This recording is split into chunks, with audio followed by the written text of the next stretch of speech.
Morley, welcome back. Hey, Katie, it's delightful to be here. Looking forward to our discussion. Well, I always love our conversations. I'm glad we're getting to have another one. And I feel like you were able to really dispel so much of the understanding of common advice from doctors and really help a lot of women in our first episode. And I'm excited to build on that one today. For any of you who have not listened, I will link to the first episode in the show notes at wellnessmama.fm. I would really recommend that as a foundational episode. And in that one, we talked a lot about iron and what's happening in the body, some of the myths surrounding iron, and when we're told we're anemic, what actually could be going on instead. And before we started recording, you mentioned there's also a piece of this connected to having low ferritin. And I think a lot of women do get told they're anemic or have low markers in some of these areas. So can we build on the iron episode and explain to us what's going on with low ferritin? Yeah, absolutely. So let's take a step back and just reinforce the fact that on a blood test, we're measuring what's showing up in the blood, what markers are showing up in the blood, the minerals or whatever it happens to be.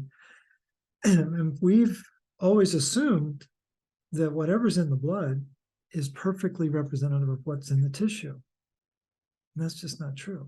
And I think we did discuss the fact that Bruce Ames revealed in 2004 that iron in the tissue can be 10 times what shows up in the blood. And that's a paradigm busting piece of research that I don't think many practitioners are aware of, and probably many of your followers aren't aware of it either.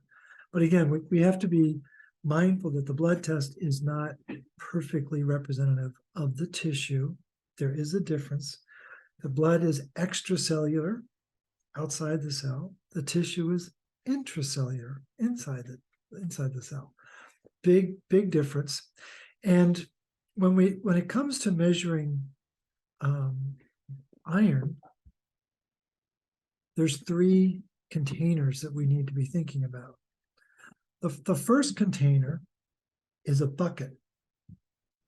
It's a big bolus of iron, and it's called hemoglobin. And the red blood cells carry hemoglobin that's carrying the oxygen.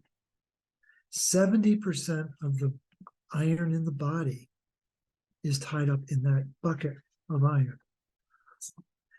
And so historically and clinically, when people talk about anemia, the most accurate understanding of that condition is that means there aren't enough red blood cells or there isn't enough hemoglobin in that bucket of iron to support the oxygenation of the tissue.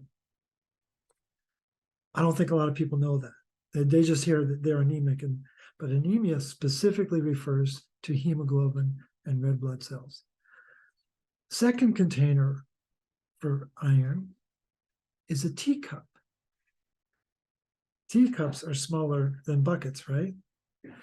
And the teacup of iron is called ferritin, which is a storage protein found inside the cell.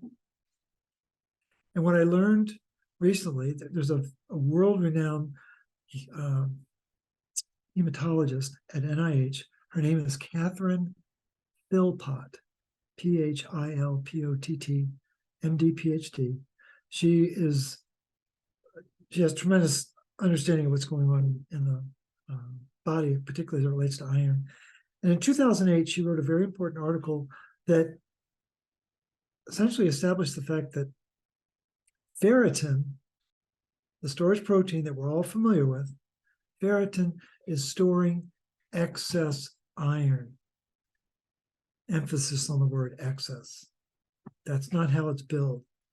And there's all this concern and foment about, well, do you have enough storage iron? Well, here's the distinction. First of all, it's a teacup.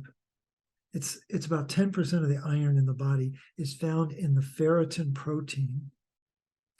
And we won't have the opportunity to get into the absolute insanity of ferritin because it's a spectrum protein and it has very wild properties. But the point is, the folks that follow you have been taught to focus on what's the ferritin in their serum ferritin. Again, they think that if it's showing up in the blood, that it's perfectly accurate for the tissue, and it's not. And it turns out that the ferritin that's showing up in the blood, the serum ferritin, empty shotgun shells. The iron is not in that protein that's showing up in the blood. It's been discharged. And yeah, it gets really confusing. But we're doing my level best to make sure people really understand. We got this bucket, we got a teacup, but the teacup is not perfectly representative of what's going on in the tissue inside the cell. And then here's where it's really important. A lot of folks, particularly women, are told that they have low ferritin, less than 20, and that they need to be taking iron supplements, or worse yet, an iron infusion. I have two clients, both who were pregnant a week before delivery, were both told they had low ferritin, both received iron infusions, both almost died, and the babies almost died. Because the doctors don't understand what low ferritin really means. And so when the ferritin gets low, it's a safe bet that the recycling macrophages, and those are the Pac-Men that gobble up dying red blood cells and provide iron so that it can be made into new red blood cells. And we're doing that at a rate of 2.5 million per second. We have to replace 2.5 million red blood cells every second. It's an enormous requirement in the body. And it needs a supply of iron. And that supply of iron is 25 milligrams a day, is all that's needed to replace 24 hours worth of hemoglobin, which is like 2 billion red blood cells. And 24 of those 25 milligrams of iron are coming from a recycling system. 1 milligram is coming from our diet. And what people have been trained to believe is that they need to be eating, between 18 and 24 milligrams of iron every day. That's not true. You need 1 milligram, because the bolus of iron that's needed every day to replace this bucket of red blood cells is only 24 milligrams. Very small percentage. The average adult has about 4,000 to 5,000 milligrams of iron. So 25 milligrams is it's a real small amount. But here's where it gets confusing, and I apologize for going into all this, but I think it's important for people to know there's more to the story. There's a iron peptide, and it's called hepcidin. And hepcidin has the ability to shut down the recycling program. And this iron peptide is influenced by estrogen. It's influenced by high fructose corn syrup. It's influenced by stress. It's a very important peptide, but it's never measured by doctors. It's a really big deal. And so they're quick to measure ferritin, but slow to measure hepcidin. And I think the most important thing for people to realize is that vitamin D can shut down hepcidin. That's not a good thing. Again, we're sending these signals to this iron peptide that is affecting the iron egress doorway for the recycling program. I know that's a lot of terminology, but the point is, low ferritin is not an indication of iron deficiency. In the parlance of the root cause protocol, it's a clinical sign of low bioavailable copper, which affects the level of hepcidin, which affects the ability of iron to get out the back door of the recycling program. And so what people need to be thinking about is, it isn't dietary iron I need to be focusing on, it's the recycling iron.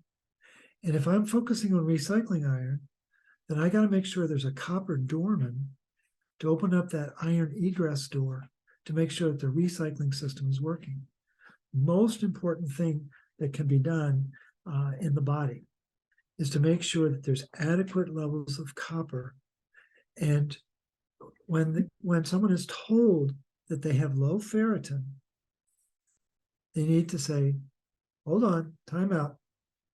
Let's make sure we rule out anemia of chronic inflammation, doctor. And that would mean you'd want to get a test for serum copper, serum ceruloplasmin, and serum hepcidin, and find out what's going on there. Because the chances of someone in this day and age, in this continent, having low iron in their body is next to impossible because of all the iron fortification that's done. And what happens is it's iron that gets stuck. And if the iron gets stuck in the recycling system because the copper dormant's not there, that will create the illusion of low ferritin, which further creates the illusion of anemia. And so I think it's important for people to know about that distinction. And then the third container is a thimble. Thimbles are very different than teacups. Teacups are very different than buckets. A thimble of iron is called serum iron, and it's less than 1/10 of 1% of the iron. And if that number is low, if the doctor says your serum iron is low, that means that your copper dormant are not doing their job. And so what I would really encourage your listeners to take heed of, when the doctor says you're anemic, first question is, what iron marker is low, doctor? Is it the bucket? Is it the teacup? Is it the thimble? Which will throw them into a tizzy. And then go into the timeout. Let's check for anemia of chronic inflammation, because the chances of me being iron deficient are very, very low. So that's a lot of mumbo jumbo, but hopefully people will be able to understand that. And maybe when we do your hair test and blood test, Katie, we can show people, particularly in the blood test, we can reinforce these points, because I think to me, it's the greatest gap in understanding in clinical medicine is understanding the nuance of what low ferritin really means. And it's an indication of iron dysregulation caused by a lack of bioavailable copper. That makes sense. And you're right. This is not talked about by doctors. I've been through 6 pregnancies and they only look at iron anemia, and that's the only one they talk about. But it seems like you make a really strong case for just having low, quote unquote, iron on those tests. Definitely does not mean, and often means, you don't need more dietary iron. You need to look deeper at what's actually going on in that chronic inflammation level. I'd love to talk more about that, especially because you mentioned that vitamin D can shut down that recycling program. And I feel like we live in a time where people are also sunlight deficient in a lot of ways. So I don't want to scare people from being outside, but what does that mean? And what are some general things people can do? Should they then be avoiding, we talked about this a little bit, but avoiding dietary sources of iron like liver and like oysters? Or I know there's more to that story. So I wanted to just kind of. Absolutely. So again, we're led to believe that the sun only has a connection to vitamin D. That's not true. The sun is incredibly important. And we know that. And yes, we probably are sunlight deprived, but our ancestors were sunlight deprived too, especially our ancestors who lived in the northern hemisphere. Particularly as you get closer to the poles, they don't have the sunlight. So what did they do? They ate foods that were kissed by the sunlight. I mean, the life forms on the planet have been dealing with this for a long time. And so we're putting undue emphasis on vitamin D, and we're ignoring its partner called vitamin A. I mean, Fred Astaire was a great dancer, but I think he was really better when he was with a partner, right? And so it's vitamin A and vitamin D that need to work together. And what's particularly important for people to understand is that the attributes of vitamin D that they're so preoccupied with, the ability to influence the immune system, it isn't the storage D that's doing it. It's the active D. And the active D is a constant in our body. It doesn't fluctuate the way the storage D does during the seasons. And the real important point here is that storage D is a parked car. Active D is a car on the Autobahn. It's moving. It's got action behind it. But cars on the Autobahn need a driver. That's called VDR, vitamin D receptor. I call it the driver. And they need a navigator. It's called RXR. It stands for retinoid X receptor, which is a very powerful nuclear receptor that's very important for activating the actions of active D. It's also important for thyroid function, which we'll come back to in a minute. If you don't have RXR, you're in trouble. And where do you get RXR? From vitamin A. And we live in a world where people are afraid of fat, and they are being trained to be afraid of vitamin A.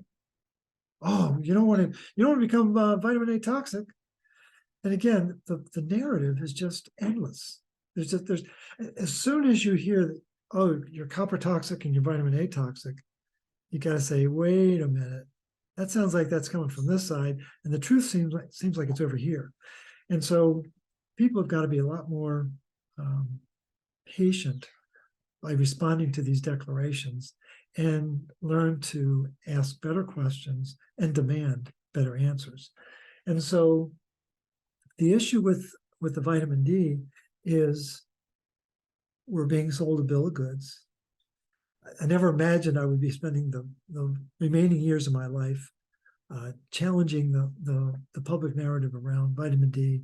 I just got contacted by some big doctor who's a big vitamin D guy. He says, I want to talk to you on my podcast. I said, bring it on. Can't wait. And so a lot of confusion around that, particularly because of the excitement in the last couple of years. And people don't understand how important vitamin A is to the immune system, and that if I had to choose a metabolite that I wanted to really focus on to stay healthy, it's retinol, it's vitamin A. And our ancestors knew that, and their ancestors knew that. And so it's just, we live in an era where we're being programmed to think a certain way. And so we're being told, oh, you need ascorbic acid, you need vitamin D, and you need zinc in order to avoid getting sick. And that is a narrative. It's called a cocktail, and it's the perfect way to shut down the bioavailability of copper. And people don't have the full awareness of copper that they should have. But I'm doing my level best and appreciate your being so interested in these conversations. But the thing is, the body and the immune system runs on energy and intelligence. And that's what copper and retinol bring to the party. And I think people need to be very cautious about the vitamin D. If you want vitamin D, get it in cod liver oil, get it in Rositas, get it in Jigsaw, get it in Formula IQ. Those are 3 great brands of cod liver oil. And the reason why it's important in that form is that there's 10 times more retinol than there is vitamin D. And the body really runs on retinol.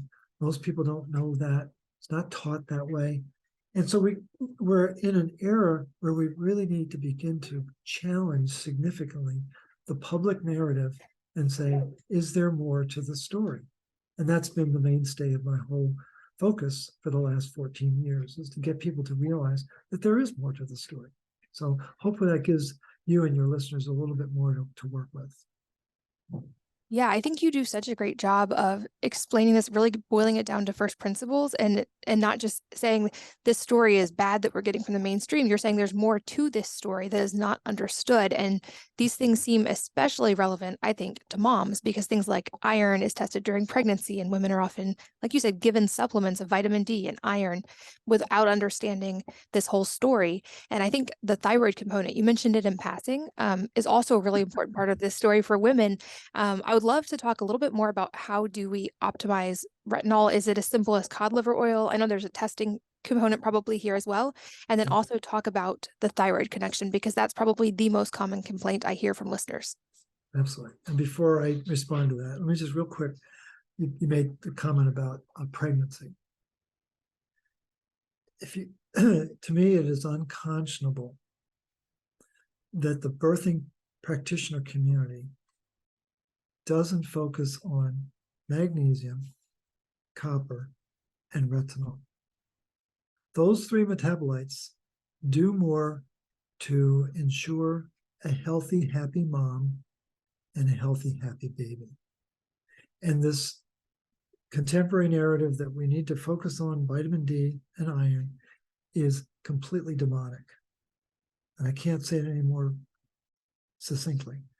People need to really question what's going on when there's no testing of magnesium status, copper status, ceruloplasmin, which is the copper protein, nor retinol status in the mom throughout the pregnancy. I think to me, it is the most offensive part of medicine as it exists today. So, and I know I shouldn't feel so strongly, but I do. Why don't I tell you how I really feel, right? So let's come back to the thyroid. Again, we live in the modern era, so-called modern era, where we're taught that the thyroid runs the body, right? I mean, you know that, right? That this little butterfly here runs the whole body. You know that, right? And if you believe that, I've got a used BMW and a bridge I'd love to sell you. The thyroid is responding to the body's mineral status. That's really what it's doing. And it's going to get into course correction, but it doesn't run the body. And I'm sure the listeners will be shocked to find out that it's actually copper status that runs the thyroid. And there's amazing research by Jens Mittag, Mittag, out of Germany. 2012 was a really particularly important study that he did on copper status and thyroid function. And the thing is, in Europe, they have endocrinologists. In North America, we have endocrinologists. Very different, very similar training, but they have a very different series of outcomes. But the thing is, the biggest confusion around thyroid function is not understanding the RXR enabling the thyroid receptor to work. And if the thyroid receptor can work, then it can produce the hormone. The biggest surprise for me, Katie, when I started doing this, when I really launched the magnesium advocacy group, gosh, it seems like 14 lifetimes ago. But the biggest surprise, as people started really focusing on the minerals, especially magnesium, got into copper, really began to understand what that was all about, the importance of retinol to activating the copper, with a number of people who realized they didn't need as much thyroid medication, or they didn't need their thyroid medication. And that really, I mean, I never in my wildest imagination thought that I would be getting into those types of issues. I was just trying to help people deal with their stress. And then sort of, over the years, it's gotten bigger and bigger and bigger. But the thing is, hypothyroidism, low thyroid function, it's a clinical sign of low retinol. And if the retinol is low, the RXR is going to be low. And if RXR is low, you're not going to have proper metabolic function to produce the T4 metabolite. Again, what does T4 stand for? Well, those are tyrosines. Those 4 tyrosines need to be converted. 90% of the conversion of T4 to T3, where is it happening? In the liver. It's not happening here. It's happening down here. Tri-deiodinase enzyme, whatever it's called.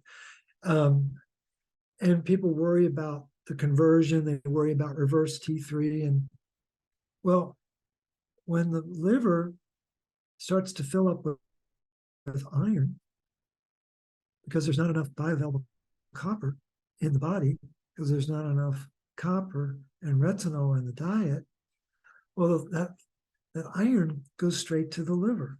That's an established scientific fact that was first identified by a team of scientists at University of Wisconsin in 1928 and updated about every 20 years. And the most stunning update was 2021 by Kim and Gonzalez, who proved it genetically, that you deny an animal copper and the ferritin protein takes off like a rocket in the liver. And that's not a good thing for our metabolism. And so thyroid function, the worshipped T3, the active form of the hormone, turns out it's an oxygen sensor. It's trying to pick up what's going on with oxygen and where's it hanging out. T3 hangs out in the mitochondria at complex 4. So there's 5 complexes in the mitochondria. Complex 4 is where oxygen gets turned into water. Most important chemical reaction on the planet. Oxygen becomes 2 molecules of water. It's a copper-dependent enzyme. And when that happens, 3 energy molecules go over to become 3 ATP. It's a big deal. And this is happening, this part 5 of the complex, it's spinning at 9,000 revolutions per minute. Means it's making 27,000 ATP per minute, which is pretty fast. And there's lots of those complexes throughout our body. The point is, the importance of making that happen is by having bioavailable copper. They can only happen if you have adequate levels of retinol in the diet and copper in the diet. But the T3 is hanging out, making sure that that oxygen is becoming water. And if it doesn't become water, it's going to become exhaust. And it's not going to turn, O2 is not going to become 2H2O. It's going to become superoxide or hydrogen peroxide, or worse yet, the hydroxyl radical. And all hormones, especially in their active state, are signaling molecules. They have a location for working. T3 is hanging out in the mitochondria. It's been billed as the spark plug for the mitochondria. That's not true.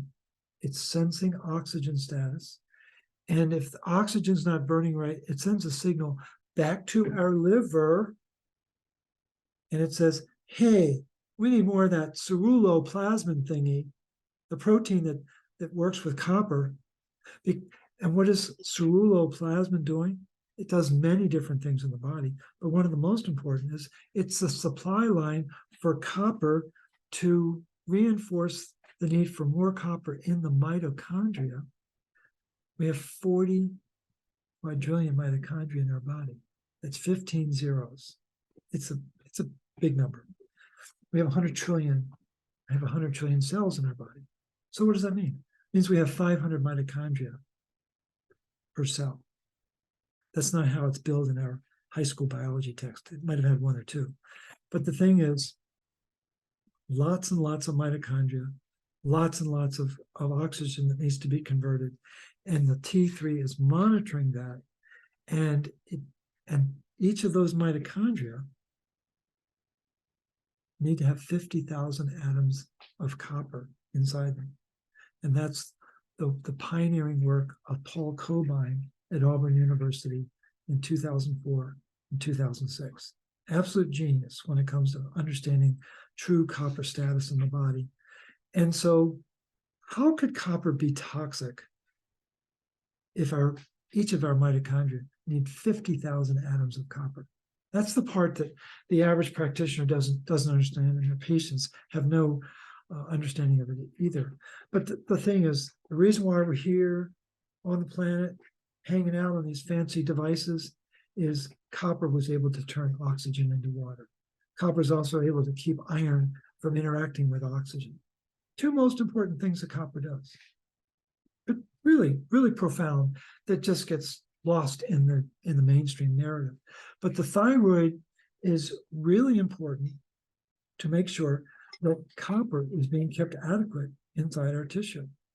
And that it's a fascinating field of medicine, as you probably know. And I'm sure there are many people who have complaints about it. But it's based on the fact that people are taught to believe that this butterfly runs the body, and it doesn't. It responds to the body. And this butterfly is really affected by our diet, things like high fructose corn syrup. If we don't have enough protein in our diet, if we don't have enough real vitamin C as opposed to ascorbic acid, I think we spent a fair amount of time on that in the first conversation. And so what's in real vitamin C? An enzyme called tyrosinase. Well, tyrosinase, what's its substrate? What's it like to work with? Tyrosine. Oh, you think that tyrosinase might be really important for the thyroid function? Yeah, me too.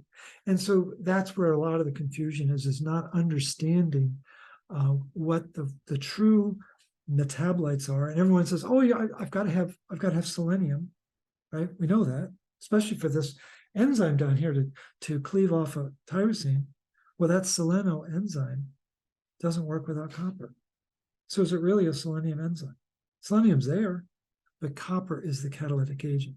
So again, there's a lot of misunderstanding and misinformation from my standpoint as it relates to the body. And my proof positive isn't just the research, it's the thousands of members of the Magnesium advocacy group and the RCP community that I don't need my thyroid meds the way I used to.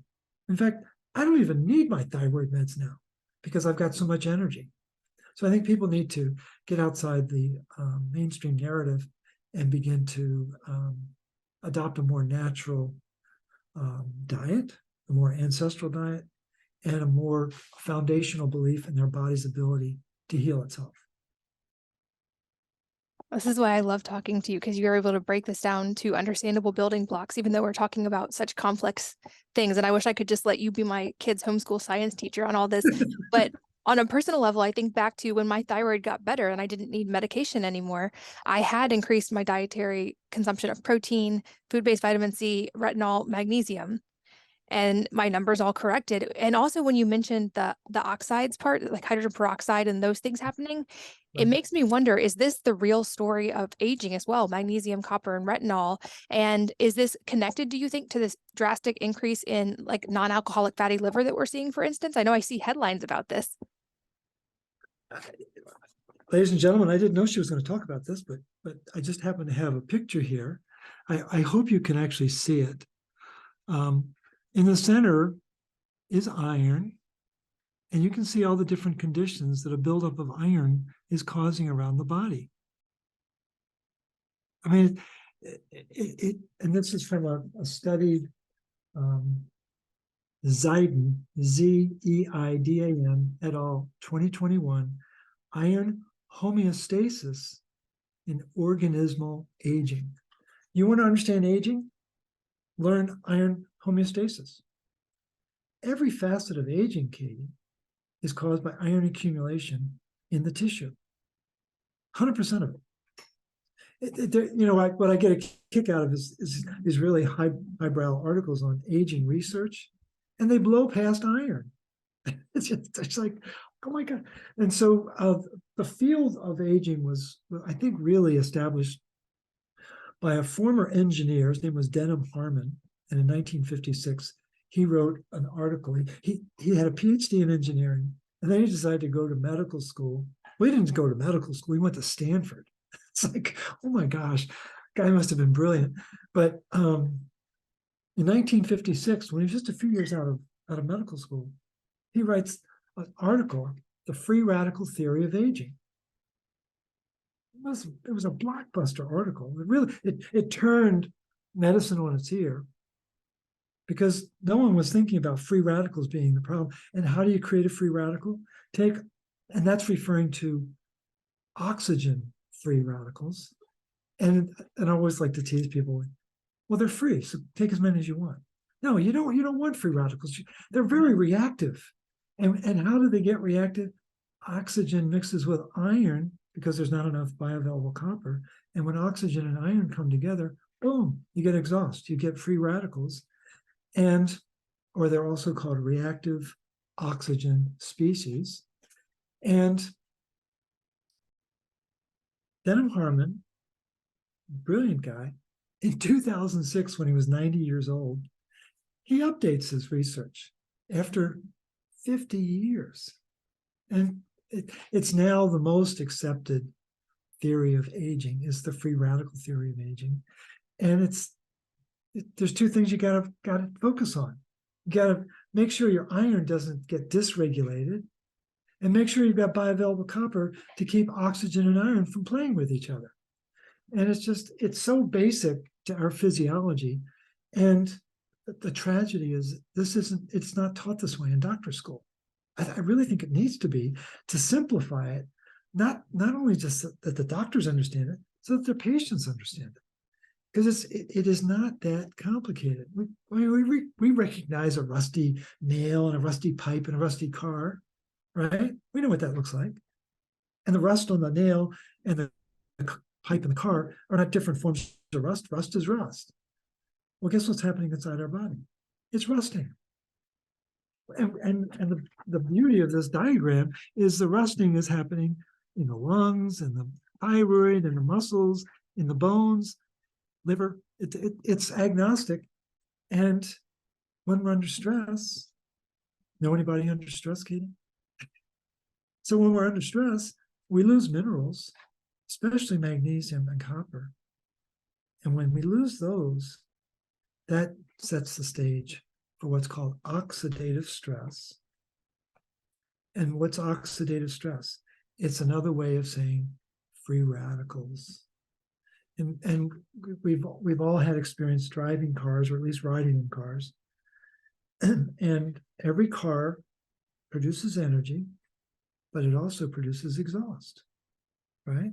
You can't go forward without some price to pay for it. Our body works the exact same way. There's always a balance between energy production and exhaust production, and that's called metabolic homeostasis. Now, the part that's amazing is that copper, bioavailable copper, critical for making the energy, critical for clearing the exhaust. Wow. This really intricate system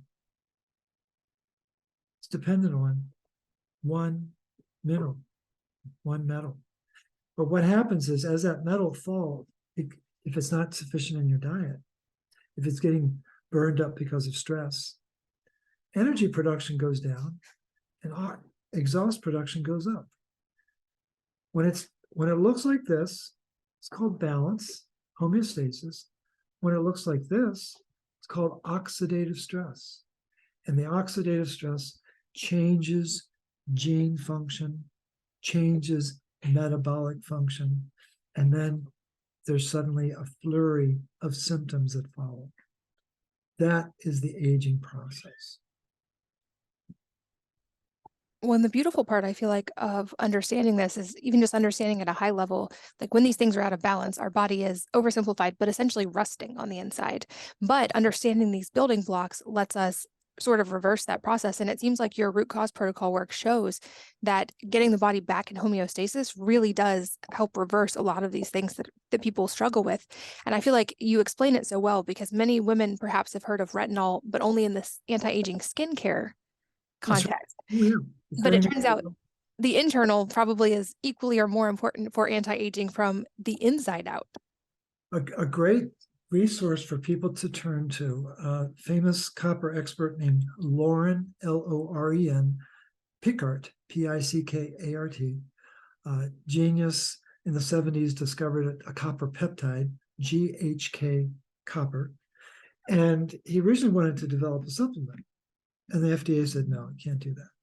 So he came back and he said, how about if I make it in a form of a cream?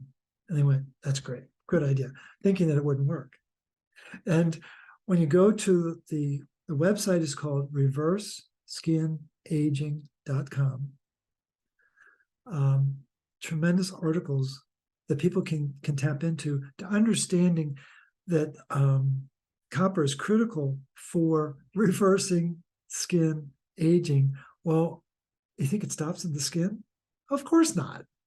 And so that's why copper is so important for pregnancy and the fetuses inside the growing mom. It's like, it's so base. All of the primal energy of new life is dependent upon the vitality of copper. And it's not taught that way. But it's in the literature. I mean, I don't think people realize how many hours a day I spend combing the research, trying to piece it together. And it's become an absolute fascination and passion of mine. But it absolutely is in the literature.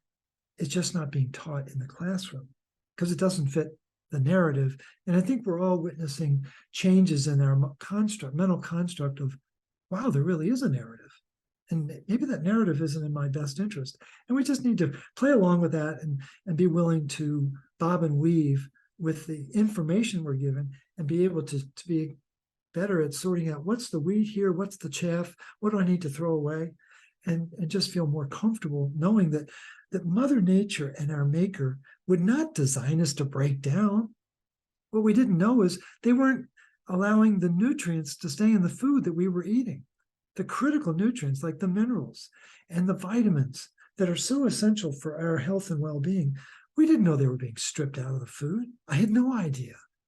If you saw my diet when I was 5 years old, you'd pass out. And, learn more, do better. But the thing is, people need to really question this official narrative because I'm not convinced it's in our best interest. Well, and there's a longstanding theme on this podcast that I say a lot, which is that we are each our own primary healthcare provider. And hopefully we do find amazing people to work with. But at the end of the day, the buck stops with us and the responsibility lies with us Absolutely. to optimize these things. And I would love to also talk a little bit about, I know we're going to, in a future episode, look at, and I'll let people see my results on blood testing and hair testing, but I know hair testing is a piece of this. So I would love for you to explain what we can learn on a general sense from hair testing. And Sure. like, what are some of the things that show up there and what do they tell you about what's going on the inside? The beauty of the hair test is it isn't a definitive test. I refer to it as a directional test. There are really two questions that we're trying to answer, in a hair test. And this was taught to me by my mentor, Rick Malter, who great guy, and I think he's mastered the interpretation of the hair test. But the thing is, what the hair test is telling us answers to two questions. Is this client under stress? Yes or no? And second question, are they able to mobilize energy in the face of that stress? There are a lot of practitioners out there that love to get into all these different ratios and is it a hill pattern and a bowl pattern, and it's like I don't play into all that. What I'm most interested in saying, there's 12 minerals that'll show up in the hair test, standard hair test. There's 8 heavy metals, and then I think it's like 10 to 12 other elements. What I've found over the years, Katie, is that when you focus on the first 9 bars of the hair test, the first 4 are the electrolytes, so calcium, magnesium, sodium, and potassium. Those electrolytes tell us a lot about what the oxidation pattern is, which we'll come back to in a minute. It's very, very important to have a sense of whether someone is a fast oxidizer or a slow oxidizer. It's not good or bad, not right or wrong. It's just different. It's like I'm left-handed. I don't know whether you are, but 20% of society uses their left hand. And even though it shows up on my right side in the image that I'm looking at, I'm left-handed. But the thing is, the electrolyte pattern is very revealing. Then there's the bar next to that is called phosphorus. And phosphorus is given off when we eat protein. So if you have a healthy level of protein in your diet, you'll have a healthy level of phosphorus. That's a good thing. Most of the people I work with have decent and healthy phosphorus. Occasionally, it'll be below the ideal or above the ideal. Below the ideal, it means they're not eating enough protein. Above the ideal, it usually means there's an iron issue causing it. And that's a nuance that we can go to when we get to your actual results. And then the next 4 bars are the metals: copper, and zinc, iron, and manganese. And those 4 metals are especially important for running the liver. There's 500 enzymes that are the responsibility of the liver. And the way that they express on the hair test will tell us whether someone has liver vitality or not. And most people don't. The metal that's going to show the best consistently across hair tests is zinc. The zinc mineral seems to be ideally represented in the hair tissue. I'm not entirely sure why, but consistently, zinc will be the strongest of the 4. And on occasion, people will come back with what's called a high copper, and they're told that they are copper toxic, which is a misnomer. Again, we have to keep in mind that the 2 largest containers of copper are our bone marrow and our muscles. Bone marrow, 46% of the copper in the body is in the bone marrow, 26% is in the muscle, and 25% is in the organs. Again, brain, heart, liver, kidney, pancreas, they don't work without copper because they're incredibly involved in making energy. And when someone comes with a hair test with an elevated copper and they're told that they're copper toxic, again, they need to say, time out, practitioner. Maybe I've been taking something that's causing the copper to become unbound from ceruloplasmin. Like maybe I'm taking birth control pills, or maybe I'm taking antibiotics, or maybe I'm taking ascorbic acid, or any number of pain meds. They will blow up the ceruloplasmin protein. The copper becomes unbound. It shows elevated on the hair test, but it is not a sign of toxicity. This idea that the reason why we're on the planet, folks, is the actions of bioavailable copper. And that's well established by Robert Crichton, Dr. Knowles, what's her name? Svetlana Lutsenko at Hopkins. I mean, these are preeminent copper scientists who agree on the fact that we wouldn't be here if it weren't for copper. So the thing is, the hair test it's an important test because it gives us a broad spectrum of mineral activity. It gives us kind of the feel of what's taking place. And the reason why I love the blood test is we can begin to zero in on particularly what's going on with copper, what's going on with iron, what's going on with zinc, because the media, hair versus blood, are very different. They express different information. And the hair test it's a very useful tool, but like I said, it's not definitive, but I think it's directional, particularly because it will help us understand, is this person under stress? And are they able to mobilize energy in the face of that stress? And there are a series of ratios that are done in a hair test. There's particularly a thyroid ratio, which is a function of calcium interacting with potassium. And there's an adrenal ratio, which is a function of sodium interacting with magnesium. And when you multiply those 2 ratios times themselves, they'll tell you how much energy is being lost in the system. And again, it's more directional, but it's an indication of how is this person responding to the stress of their life. And really the reason why we use these tests, the hair test and the blood test, in the root cause protocol consults, it isn't to diagnose anything, and we don't treat anything from those results. What we do is use those results as a springboard to have the conversation with the client to find out what's their stress pattern, what's going on in their world. When did they first notice their symptoms? What was the stressor at that particular point? And I've heard some of the most amazing stories over the last 12 years. I've been doing these tests. And that's the whole basis of the protocol. Stress-induced mineral dysregulation that causes metabolic dysfunction, which causes energy loss, which causes symptoms to appear. There is no disease. Disease is a mental construct of the modern era. Our ancestors and their ancestors knew how important diet, stress management, and especially dealing with emotional trauma was. And I would have to emphasize that last point is the greatest barrier for people to recover is their inability to get past their emotional traumas. And we're all guilty of it. We've all experienced significant events in our life.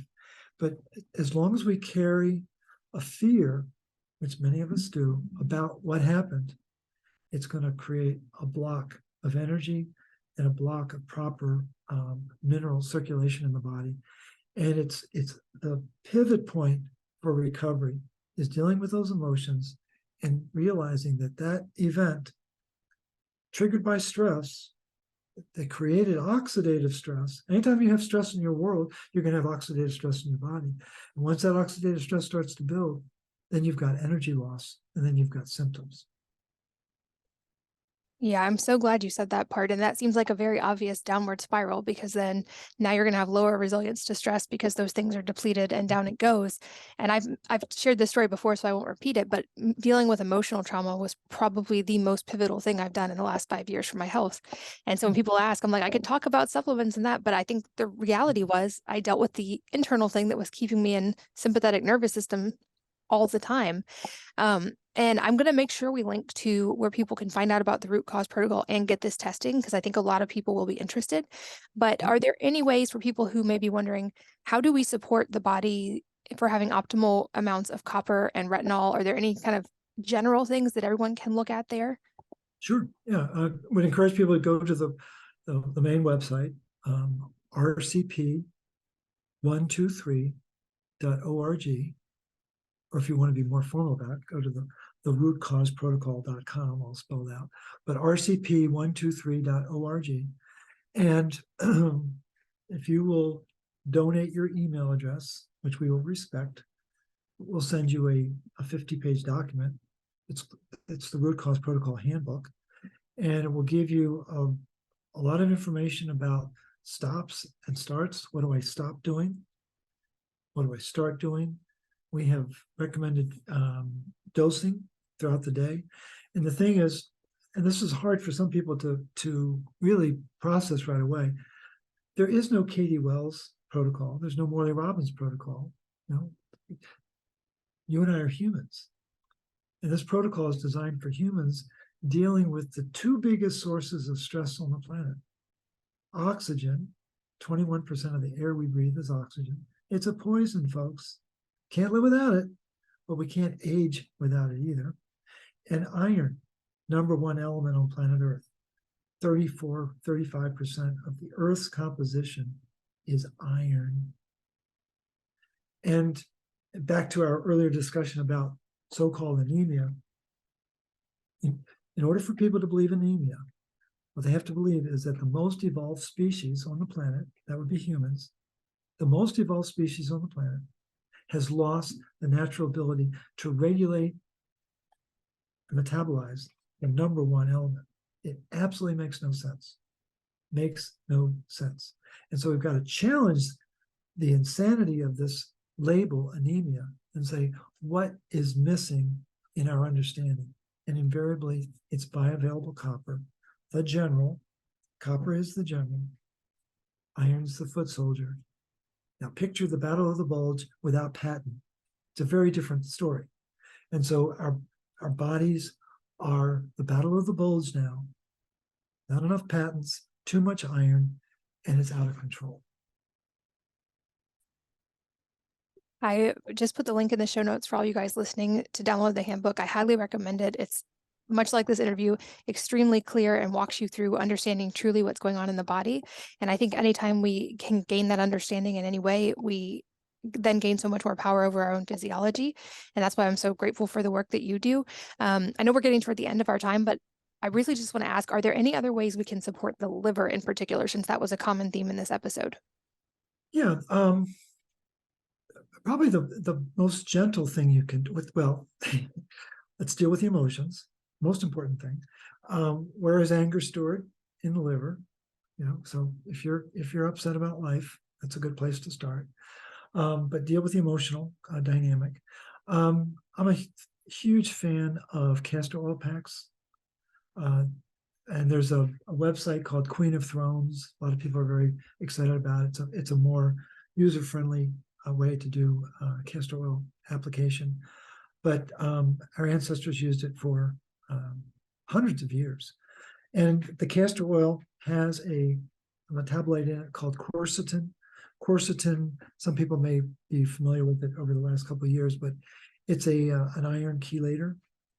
And it activates metabolic pathway called AMPK, which is the most misunderstood pathway on the planet, but it's what keeps us going.